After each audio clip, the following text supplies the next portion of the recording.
Thank you very much for attending today's webinar. It's a fantastic turnout. We've got delegates from all around the country, but also overseas. So that's great. And thanks for choosing time to spend with us this morning. My name's Spencer Clark, and I'm Director at ATS Heritage. And at ATS, we sit in the sweet spot between storytelling, technology, and visitor experiences. And we work closely with curatorial and frontline staff and visitor experience teams to deliver on-site solutions such as audio guides, multimedia guides, and apps, and increasingly more so online visitor experiences such as virtual tours and microsites. So we're in tricky times as we too face the challenges of survival and adjustment. We've been closely following the sector's journey over what seems a very long year for all of us, with sites and attractions have to deal with the initial lockdown and the shock of that and the subsequent turmoil and uncertainty of when or if normal operations will return. I'd say traditionally our sector has marveled at the opportunities technology can bring to our sector and the visitor experience, but rarely we've been a group that may be described as early adopters. However, this year has certainly seen an acceleration towards implementing new approaches and technologies to help solve some of those new issues and challenges that we face. So hence really this webinar is based around that we've been reopened, and we've got lots of experience to share already. And I'm delighted to be joined by two very experienced museum professionals who are going to bring a couple of different perspectives to the webinar. First of all, Dave Patten, Head of New Media from the Science Museum Group. Good morning, Dave. Morning, everyone. There we go, hear you loud and clear. And Alec Ward, Museum Development Officer based at Museum of London. Hi, everyone. Morning. So the session it's usually about a 30-minute session with a Q&A at the end. So please do jot down your questions on the panel there, and we'll try and pick those up as we go along. So just to put our guests in context, I guess, Alec, do you want to give us a little bit of an intro on your passion and interest in technology and museum sector? But I understand you wear a few hats in your role. I wear, yeah, a man of many hats. So my main role is we're an Arts Council England funded organisation, part of the Museum Development Network. Basically in a number of regions around the UK, there's teams who operate similar to our team in London, supporting the sort of non-national museums with various aspects of their work. And my team in London, we support museums with everything from accreditation to organisational health and audiences. My specialism is digital, so I support London's non-national museums with their digital work. That's one of my hats. I also do the Digital Things newsletter, which some people might have subscribed to, and that's just sort of like a newsletter for the cultural heritage sector. And then I'm also on the committees for the Museums Computer Group and the Digital Learning Network. So yeah, that's me in a nutshell. Fantastic, a busy man. And Dave, awful segue, talking of hats, you're usually easily spotted at conferences with your signature head apparel of the conference. And I don't know about you, but I, for one, am missing those face-to-face events. But could you give us a brief intro into your role at the Science Museum Group? And I'm not sure if there's a typical day for you at the moment. I don't know. Well, at the moment, it's mainly a day of Team and Zoom. So I'm Dave Patten. I'm Head of New Media at the Science Museum. So I'm run the team that's responsible for developing and commissioning all of the digital activity that happens on the floor of the museum. And I also look after the museum's portfolio of apps and the museum's Digital Lab initiative, which is basically an initiative where we're doing some more experimental work around the kind of intersection of visitor experience and technology. So looking at kind of the ways that new technologies may impact or support visitor experience. Fantastic. So thanks. So I think, for the attendees joining, we've got a national, and we've also got Alec, who's looking at non-national and regional museums. So I'm hoping we'll have lots to share that's relevant to all size of museums. I can see from the delegates that we've got ranges from small museums, rural, to the big nationals. So it's great to see. So Alec, if I can kick off you, and in your role supporting the museums, then I believe you said you had a significant increase in requests for support around online and digital tools. We've had great interest in this webinar. I'm seeing plenty of resources in the sector for developing digital skills. So there's a clear direction of travel for museums, trying to be more digital. But what can you tell us about the current thinking about technology by museums as a result of COVID, and their preparedness, their confidence in implementing technologies? Yeah, definitely. I mean, in London, we've been running the digital training program since 2015, however many years that is now, 5 and a bit, and we've had sort of that program in place to support museums, and particularly the sort of smaller organisations with their digital work. But we've seen a real increase, unsurprisingly, in the last few months since lockdown, in museums asking for support around digital, with their work around sort of engaging audiences online. I think a lot of those organisations were in a good position, but one of the key things that museums are really struggling with, particularly the smaller local organisations, is that a lot of them were very much self-sustaining. So when COVID hit, all of their usual sources of revenue, from events to weddings, everything that they used to do to make their money, suddenly sort of went out the window. So a lot of the work that we've been doing was around helping organisations either raise funds or do sort of like online events through streaming and that sort of stuff. I definitely get the feeling that is shifting now more to a focus on how digital can be used, within the galleries still. And I'm sure Dave's got a lot to talk about there, about how the Science Museum is getting around all those issues with technology and touch screens, and what are the things that you need to think about when you're managing that sort of stuff in gallery. Yeah, and Dave, I guess if you could quickly maybe touch upon, from a planning perspective, plenty's been learned over this period. Like I said, we've been following the sector and how things have been having to be really flexible, but we're all treading new ground. What new approaches, if any, has your management team had to adopt to be flexible when you're considering technology in the visitor offer? So, I mean, I guess there's two parts of that. So there's what we did as we went into lockdown, when we were considering what we could open with when we came out of lockdown. So we spent a lot of time auditing everything that was in the museum, exploring the different ways that we might access some of that, and talking to lots of other museums, and particularly talking to museums that were either opened or just about to open, to look at changes. And in the end, the approach we took was to remove everything that involved close contact with the face. So we removed all of the headphones, the earpieces, VR headsets. We had a few exhibits where you put things in your mouth. We had to remove those, and things where you put your face up against an exhibit. We thought about the touchscreens, and we explored various things to see whether we could make touchscreens more COVID safe. So we looked at styluses, and in the end decided for us that was not going to work. One is just because of the number of people and the number of styluses we'd need, but also we have 3 fundamentally different touchscreen technologies, which would have involved at least 2 different physical types of stylus, which would have made for a dreadful user experience, trying to explain to visitors that for this touchscreen you need to use this stylus, and for this touchscreen you need to use another stylus. We looked at various applied coatings that basically give some safety to things like COVID, but when we were looking at those, none of those had actually been tested against COVID in the lab, and there were certainly problems at that point getting time in the labs to do any of those tests. And also our conservation team were quite worried in that the way that a lot of those coatings work is they react with light, and they emit chemicals, and the chemicals are quite bleach-like, and there was a real concern about the emission of those kind of chemicals near the collection objects. So in the end, we decided we would open with all our touchscreens, and we just have an enhanced, very visible cleaning regime.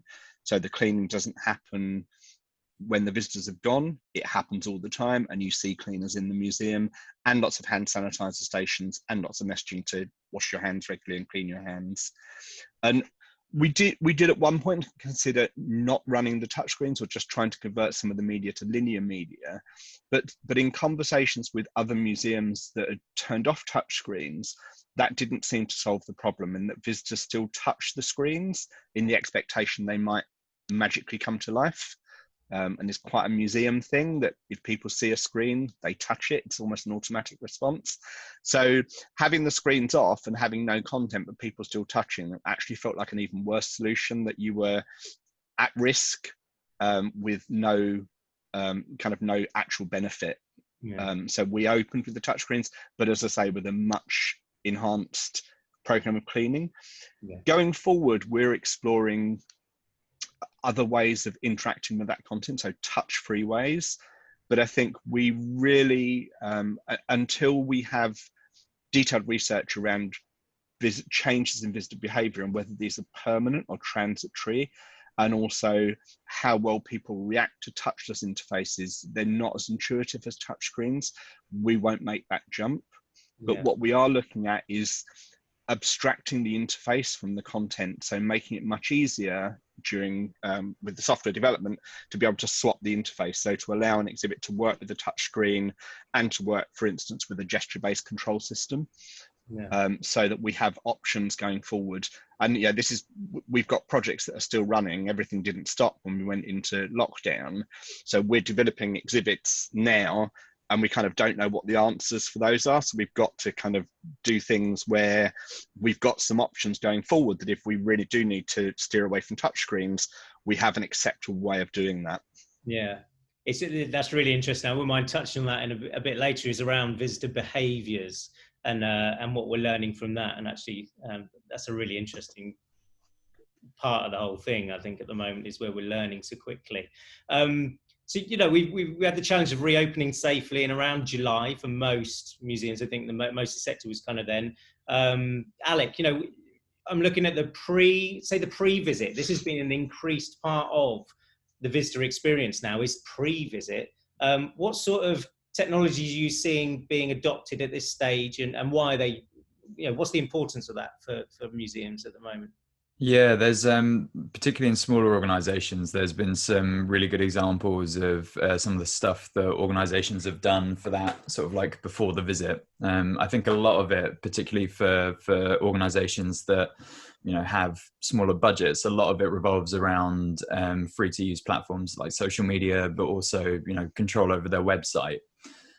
So the advice that I always give to people is to know where your audience are getting their information from. In all likelihood, it's going to be your website and your social media, but there's also a good chance you've got like a TripAdvisor page or like a Google business page, which if you've got now new opening times or updated opening times, that sort of stuff may not be up to date now. So these are things that you might need to look into changing to make sure all that information is up to date. I think it's just about, properly controlling the message and making sure that things are clear and concise. But I've seen some really good examples of reopening videos. Quite a few of the smaller organizations, particularly in London, have done some, I say particularly in London just because they're the organizations I work with. So they're the examples that I know best. But like the Charles Dickens Museum, for instance, they've done a really nice short reopening video. The London Museum of Water and Steam, they've done a really interesting reopening video which is aimed towards families, and I think they had the director's kids were sort of involved in the video to make it a bit more lighthearted, a bit more fun. But the important thing with all of those videos is that the messaging is clear, and that it's very much talking about this is how the organization has changed, this is what you can expect when you get here. And yeah, I think really the key is messaging, whatever platform you use, whatever method you use. The most important thing is to have like a clear and concise message. Yeah, it's interesting. Yeah, Miles just did a little a comment there. It's really difficult with when you're planning these videos, we've done quite a few for some of our clients, and yeah, they, specifying 1 or 2 meters, for example, and the government changed the guidance the next day. So it's thinking about the planning of, well, that might change. So how flexible can the videos be? But completely agree about, that planning a trip is having that solid landing page that is all about, what you can expect. But also, some of our clients have been saying what we need to expect from you as a visitor as well. That's really important. Definitely. Yeah. So, Dave, let's have a look at the during itself. You touched upon touch screens, which obviously in the Science Museum Group, how many have you got? You got hundreds. Yeah, I've not got enough fingers and toes to count them all, Spencer. No. So, there was other things around, the key things you were doing for a visit when people are on site. We talked about capping numbers. Obviously, everybody is that at the moment, but the challenge around that for you guys. So, I mean, obviously we were a free museum, so we weren't ticketed. Having to cap numbers, we had to ticket so that we could manage people. So we had to make changes to our ticketing system and message out that you needed to have a timed ticket before you could come to the museum, which was obviously quite a bit of work to do, but had some quite big positive advantages for the museum. So we're now collecting information, much more information on our visitors. We email every visitor that's got a booked slot before they come to remind them when their slot is and to give them some more pre-visit information. And then we now follow up after their visit with another email. So we're kind of building up a much better picture of who's coming to the museum, and we're building up a kind of onward contact with those visitors. So over time that allows us to have probably a better and deeper relationship with those visitors. But it was challenging to do that, and we had to modify our ticketing system. We had to install, in effect, self-service check-in kiosks so that visitors could scan their tickets when they came to the museum, which involved buying lots of kit and making furniture and getting networking into a part of the building that wasn't well supplied with networking. So kind of all of the things you'd expect, but writ quite large. And then we still get people that turn up without tickets. So it's, how do you manage that? How do we help people book a ticket at that point? And obviously having all of those contact details allows us to do the track and trace if we need to. Yeah. And I guess people are becoming a bit more familiar with those kind of behaviors. So we were chatting about, chatting yesterday, about having track and trace or getting the pub menu, if you're sat down, you're using your devices and stuff. So people are a bit more familiar with that. We've had a question about QR codes, which I know we'll kind of come to on Alex. I guess, one of the things, Dave, staying with you briefly, we talked about all the cleaning and stuff. I love the theatre of cleaning and how important that is. It's probably the first time cleaners have appeared in a Welcome to the Museum video. But it's really important. We had, again, lots of internal discussions with other museums around, there are kind of 2 aspects to this. So you can make the experience safe. There are all sorts of things you can do. You can clean, you can disinfect, you can treat.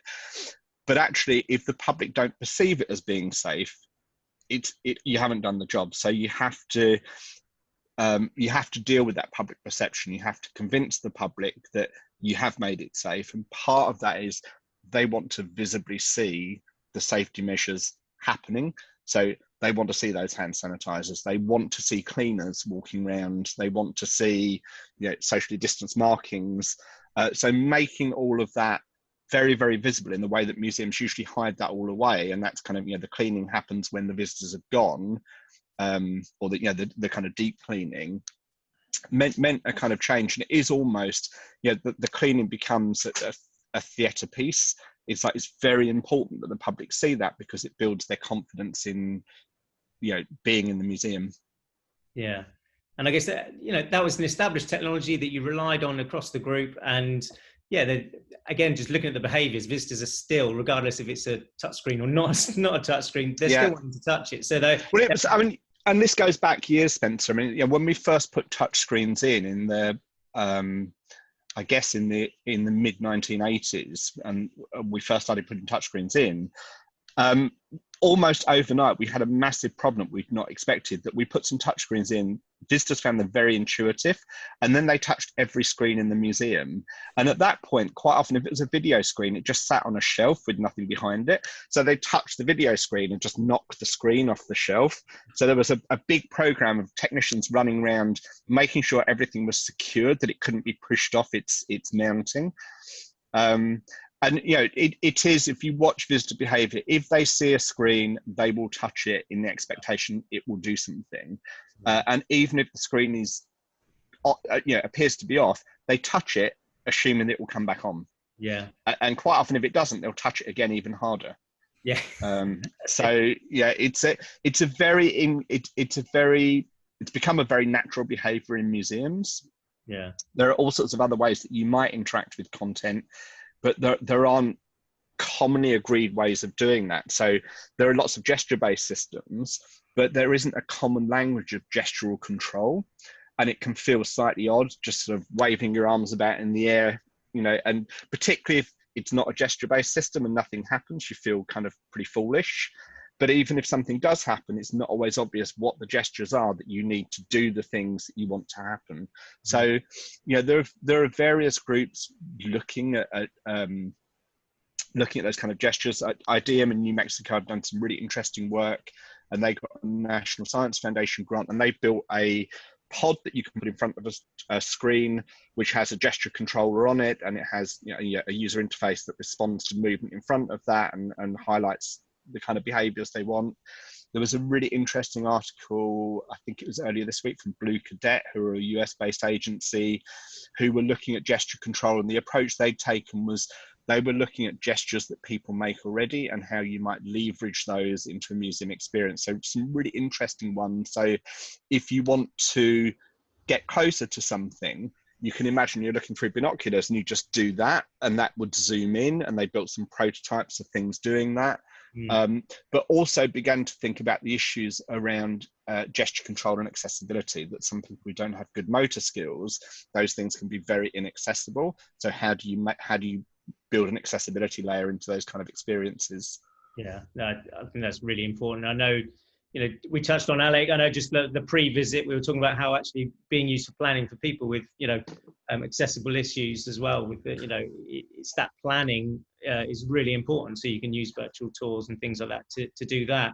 I guess, you've got a great newsletter with loads of fantastic, technologies and approaches for low budget to high budget stuff. What, we mentioned, what sort of stuff have you been seeing? Can you give us a couple of real good examples of some high and low budget examples that have been used at the moment? Yeah, for sure. I mean, something that's been used a lot more recently in the last, and this isn't just in the heritage sector, but in the sector around the country in general, are QR codes. And I mean, QR codes have been around for years and years and years. And they come and go, don't they? I mean, they go and they come back, and they go and they come back. But I mean, when they first started, the main issue was that you needed to download a third-party app usually to scan them, which the idea of a QR code is that it's quick and accessible, but then you have to download a third-party app to scan it, and people just weren't interested. But now the newer models of phones, they all have QR code readers natively in the camera. So as you've probably found out, when you use the NHS track and trace app, for instance, it just opens up your camera and then you scan the QR code, gives you the link to whatever it needs to do, or it does that action as required. And I've noticed a lot of restaurants, for instance, using QR codes for their menus. So there's that, and even at the Museum of London, we recently opened the Havering Hoard exhibition. And as part of that, they were developing some interactives, which they've decided not to have, but instead they've got a screen showing the interactive being used as like a video, and then next to it is a big QR code that you can just scan with your phone, and it then takes you straight to that interactive, so you can do it on your phone instead. And the great thing about QR codes is that they're free to create. So if you've already got the content ready, you can just use a QR code to link straight to it. Obviously, if you're if you're then thinking about big, exciting, interactives and that sort of stuff that you need to design around it, that's when the cost comes in. But the actual technology is fairly cheap. But then I've also something that was quite interesting that I saw recently was the Roald Dahl Museum. I read when they were first reopening, I'm not sure if they're still doing it, but when they're first reopening, they were planning on using time ticketing and pre-booking. And then when people booked on, they would ask them some questions around their sort of like favorite Roald Dahl stories and that sort of stuff.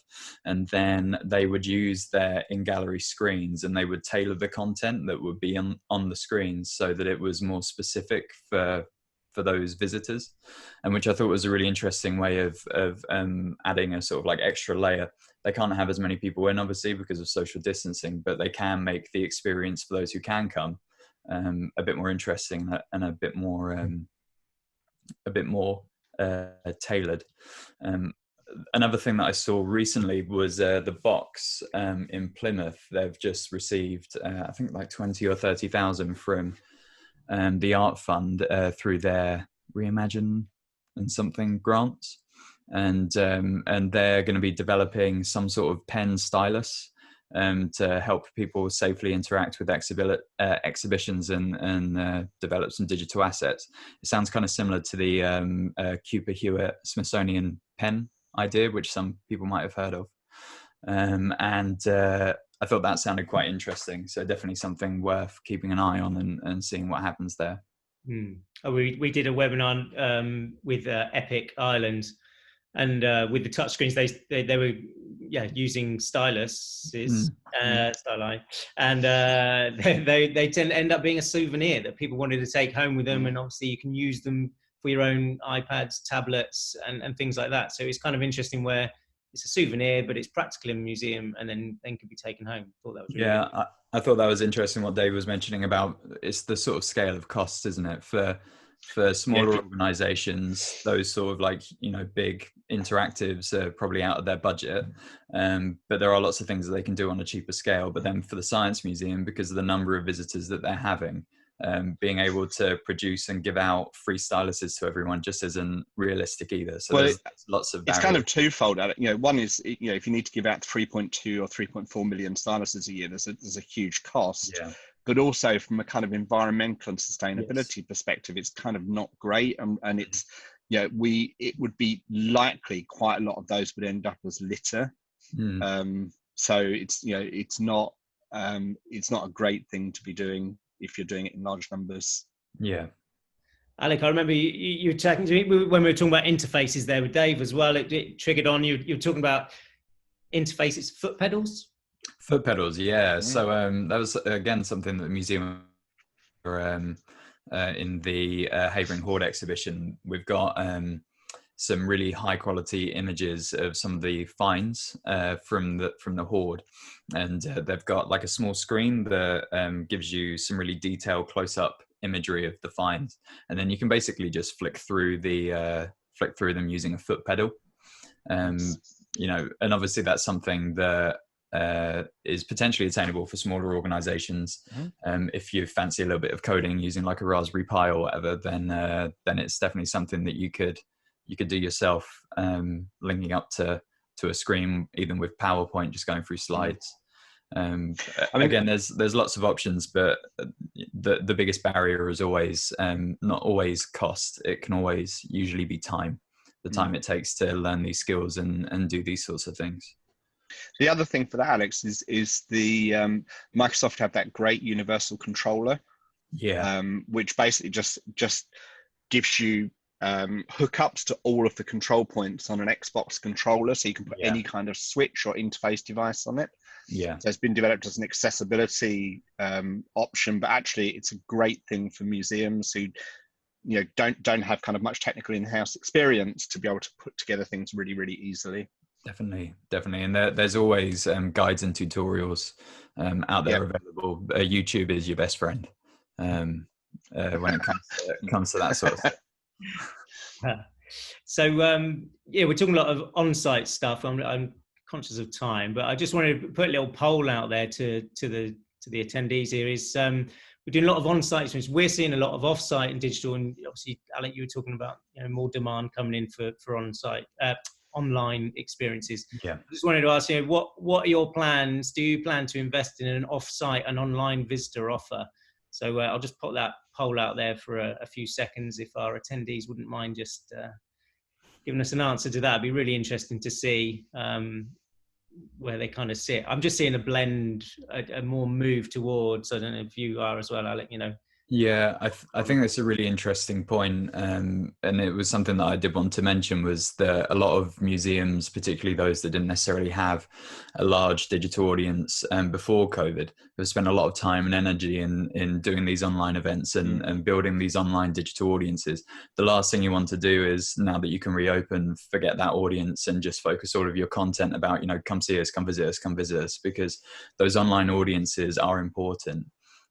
For a myriad of reasons, from access to the fact that they're international and they'll probably never be able to come and visit you anyway. So the last thing you want to do is forget about those audiences, and we could go into a lockdown at any point again, and we'll be right back where we started. So well, I was on a call with somebody from one of the Canadian museums last night, and they've just gone back into second lockdown for the museums. So they've been closing all of their museums over the last week. Yeah. So the more that you can think about, I've been talking to a lot of our museums about blended events and blended content. So one idea, for instance, would be if you did like a book club. Let's say you did an online Zoom book club. That's something that you could easily translate into a physical event, and then also go back to a Zoom event, or even have like a blended approach of online and in-house at the same time. That's really nice. And I think that's working particularly for schools as well. For schools are unable to bring coach loads of kids into museums, is the outreach there. And we've worked with a couple of clients to do specifically a schools outreach tool, kind of like a virtual tour around a site, but then you can access the content there. But it's more of a facilitator-led thing. But it just suddenly opens you up to a worldwide audience as well, which is really exciting. So there are opportunities coming out of this. And not necessarily very expensive ways of doing it. But interestingly, so our poll there, I'll just send it there. We're looking, there we go. 60% are planning to invest in an off-site experience, with 36% unsure. So only 5% are not bothering. So it'd be interesting to see kind of where that breaks down. So there we go. I'll share those results there. There you go. So again, conscious time. So moving into post-visit. I was listening to Chris Michaels, Director of Digital Comms and Tech at National Gallery on the Museum Next conference. And he was saying, it's an opportunity to learn and understand our audiences better. And I think, Dave, you mentioned it, collecting information pre-visit through, attractions are now having far more detailed information on their visitors. And that's an opportunity to grow and nurture relationships with visitors. Yep. So are you, Alex, where are you seeing, you've obviously got systems in place, Dave, on a big national, you're going to have those, you said about the ticket booking systems and everything in place. Alec, on a lower scale model, what sort of things are out there for, approaching that, visitors? And so there are, we actually worked with, if people haven't heard of them already, they should definitely check them out, the Arts Council of England's Digital Culture Network, and they're basically in place to help heritage organisations with their digital work, similar to what I do in London, but they have a much larger reach. And we work with them to develop a ticketing resource for museums. So it's like an introduction to ticketing. Talks about all of the different free platforms that are out there and all of the different functionalities of it, and GDPR and all of the stuff that you need to know. So definitely worth checking that out. And as Dave was saying, it's an opportunity for you to collect data in a GDPR compliant way, and then you've got that data that you can use to do all sorts of things, from after a visit, asking how they found it, ask for feedback, ask for further information, things that you can change, things that they liked, but you can also then use it for further marketing opportunities, doing audience segmentation, so you can break down your audience into the people who visit and who don't visit, and you can tailor your messages for those different audiences. So there's a huge amount of potential there. Again, it's about the time it takes to set it all up, but you'll find that once you have set it up, it's the bulk of the time is in creating it and setting it up. The rest of it is not quite as labor intensive. No. The other thing that we've had organizations talking about like exit surveys, so asking people to complete surveys as they leave, and you can do those paper based if you want, or you could get them to talk to you whilst you fill out a survey on an iPad, however you want to do it. But you can get some really valuable information there just as they leave, because you're far more likely to get a response then than you are later emailing them. You'll also get a much more accurate response because the experience is fresh in their mind, whereas a few days or a few weeks they might have forgotten some of the things that they thought were great and some of the things that they wanted more info on. Yeah, that's really interesting. I was just wondering if there's another poll that I was hoping to kind of put out there. I'm just interested, oh god, I put out the wrong one again. That's the same one, Spencer. That is that one there. Yeah, I've done that. People's opinions have changed. Here we go, poll talk. So I guess I'm interested, because the conversation has been around marketing, is do you currently interact digitally with visitors pre and post visit? So I guess is this both? Out of everybody attending at the moment, have you got something set up that really does connect between the pre and the post? Oh yeah, it's pretty. I think the really interesting thing is being able to track that journey. So to be able to track the pre to the visit to the post is something that's really difficult, and something that's a real challenge. And it's almost like gold dust, being able to find that person who visited your website on X day, visited the museum on X day, and then find their opinions afterwards. But the more that you can work towards that sort of like golden idea of the visitor tracking, then the better. Because it's always been and that hope that you'll turn them into repeat visitors. Yes, definitely. Ultimately, or kind of friends of the museum. Mm. So here we go. That was just gives you a clear half hour and almost half arm. So I think there is a huge opportunity there, and it really reflects, what we've been doing for years is putting the visitor at the middle of the experience anyway, regardless of whether it's online, offline, or in these strange times. Dave, just as we start to close off here, it's an opportunity that's been forced upon us, as you talked to me on the phone the other day, but what does it mean to build back better? I like that kind of sentiment that you were thinking about. I think there is a great opportunity, and I'm always optimistic about this. It's we're having to work differently. We're having to think about things that have been untouchable in effect because they've been part of museums for so long. And I think ultimately that's a really good thing. I think we just all have to work hard to make sure that the things we do improve the experience for visitors in the longer term.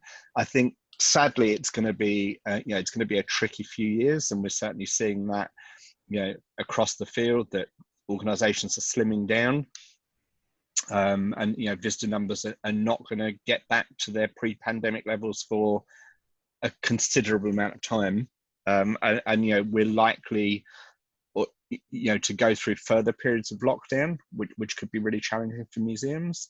I think it's the pandemic has certainly raised the importance of digital activity in institutions, because at one point it was really the only way that we had of talking to our visitors when we were in complete lockdown. So I'm kind of optimistic and thinking about the things I want to do differently. And one of the things that we've been doing at the Science Museum is reviewing accessibility and putting that absolutely at the heart of what we do. And there are some changes that have been forced on the museum because we've had to remove things that are accessible, and that's made us kind of double down on making sure that things are accessible, but also looking back and making sure it's not just the new things that are accessible, but looking at how do we make galleries that are 10 years, 12 years old accessible. And what you often find when you go to a museum is the latest galleries have all the latest things, and the older galleries kind of have less and less, and that's certainly true around a lot of things to do with accessibility. The older galleries and exhibitions tend not to be as accessible as the new galleries. So looking at kind of what can we apply retrospectively to make those galleries more accessible. Great. And then the other thing, Spencer, is really, I don't want to move on any of these technologies without some firm evidence that visitors are prepared for that. So planning out the research. So Science Museum Group have done a couple of bits of research in the past with Frankly Green and Webb, looking at people's propensity to use mobile phones in museums, and there were some fairly substantial barriers for, that meant people weren't using their mobile phones. We think that the pandemic may be shifting those barriers. So we're currently planning on rerunning that research probably in the early part of next year.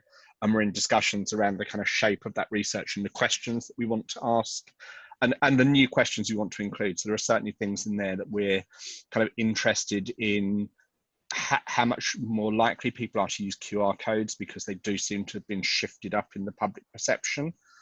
And checking on the kinds of things that people will be prepared to do on their mobile phones, and whether they feel that's a safer option for interacting with the museums than it is on fixed install technologies. I'm behind that completely. Looking at the behaviours, really seeing, rather than making the assumptions on that. It's been interesting. We've seen across all of our client sites and the sites we run, we're waiting to see, we do the audio multimedia guides, we do the theatre of cleaning, so it's all seen. Take up has been the same pre-COVID. So we're not seeing a knee reaction, but there's a great comment from Anne in the chat saying not all visitors have smartphones. Absolutely, and that's a big issue with mobile devices. What we don't want to do is go down a route that suddenly excludes a chunk of the population. And I think whatever we do, we will end up with multiple ways of interacting with our content, and not all of those ways will be available to all visitors, but all of the content will be available to everybody. No, I think it's definitely a blend, isn't it? And it really be a blend of what meets each visitor's needs at the end of the day. So I'm just going to pick up a couple of Q&As. We had a couple there. Funny enough, QR codes from Caroline. She mentioned that. I think we've kind of covered that a little bit. That they might be bouncing back, and when used right, they're a cheap and quick alternative to get into some content. I think here's a good one, maybe one especially for you, Dave. How do you manage visitors who just turn up? Do you hold back a percentage of capacity to allow entry? It's a little bit. We still have a percentage of no-shows, which is quite difficult to manage, and it's partly because the tickets are free. So if you booked a free ticket and you wake up and it's chucking it down with rain, you might just think, oh, do you know what, I'll just book another free ticket and go another day. So we get no-shows. So we have some capacity within that no-show, that we're trying to close down that kind of that gap in the no-shows. But we still make people get a ticket. So we encourage people to use their mobile phone to book a ticket, or we'll help them book a ticket if they can't do that. But in effect, everybody has to have a ticket coming to the museum.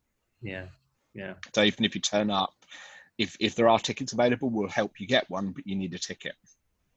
Right. And it's partly because we need to collect contact details for track and trace.